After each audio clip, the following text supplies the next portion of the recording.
Как се създава дом, който е не просто красив, но и функционален и с по-висока стойност? Отоплението. Заменихме стандартните радиатори с подово отопление. Резултатът – по-добро разпределение на топлината, повече свобода в интериора и значително по-ефективно използване на енергията.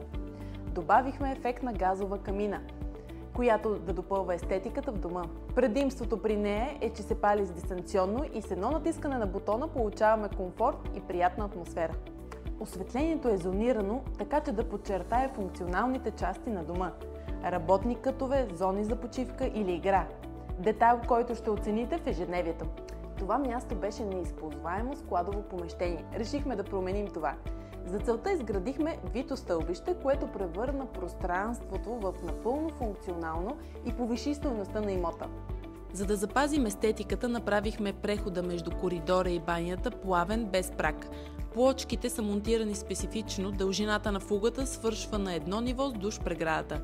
Използвахме сифони, които позволяват да се отрежат в желан размер, елегантни и качествени. Всяко решение тук е направено с мисъл и всяко от тях може да се адаптира спрямо вашите нужди. Не се колебайте и се свържете с нас.